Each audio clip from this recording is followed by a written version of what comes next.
Hi friends, మీరు చూస్తున్న ఈ మొక్క రణపాలాకు మొక్క. ఈ మొక్క ఈ ఆకు చూసారా, దీనికి ఎన్ని గెనుపులు అవుతున్నాయో. ఇన్ని గెనుపుల నుంచి ఒక్కొక్క గెనుపు నుంచి ఒక్కొక్క మొక్క పుట్టుకొస్తుంది. ఏర్లు వచ్చేసి ఈ ఆకుని కనుక భూమి మీద పడేస్తే ఈ చెట్టు నుంచి రాలిపోయిన తర్వాత ఎన్ని గెనుపులు ఉంటాయి అన్ని గెనుపుల నుంచి అన్ని మొక్కలు వచ్చేస్తాయి. వేర్లు వచ్చేసి ఈ మొక్కను పెంచడం చాలా ఈజీ. ఈ రణపాలాకుతో చాలా ఆయుర్వేద గుణాలు ఉన్నాయి.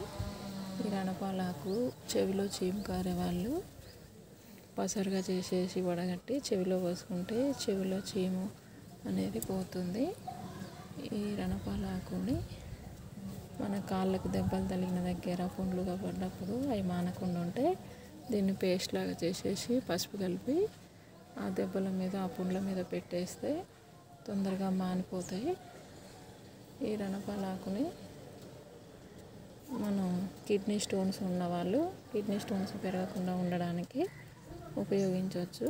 వేడి వాటర్లో కాగబెట్టుకొని వడగట్టేసి ఈ రణపాలాకుని వేడి చేసిన వాటర్లో కనుక తేనె కలుపుకొని మనం సేవించితే కిడ్నీలో రాళ్ళు కరుగుతాయి. కిడ్నీలో రాళ్ళు ఉన్న వాళ్ళకైతే కరుగుతాయి, లేని వాళ్ళకి రాళ్ళు రాకుండా ఉంటాయి. ఈ ఆకును ప్రతిరోజు మార్నింగ్ కూడా ఒక్కొక్కటి తింటూ ఉంటారు. ఈ ఆకు హెల్త్ పరంగా చాలా మంచిది. గడ్డలైన వాళ్ళు కూడా ఈ ఆకును వేడి చేసేసి ఆ గడ్డ మీద పెట్టి కట్టేస్తే గడ్డలు కరిగిపోతాయని అంటారు.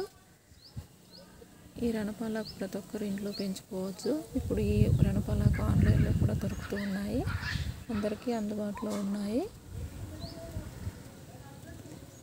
మీకు కూడా ఎవరికన్నా కిడ్నీలో స్టోన్స్ ఉంటే అవి నివారించుకోవడానికి చెవిలో చీము లాంటివి ఉన్నా కానీ ఇది తెచ్చుకొని వాడండి ఫ్రెండ్స్. బాయ్.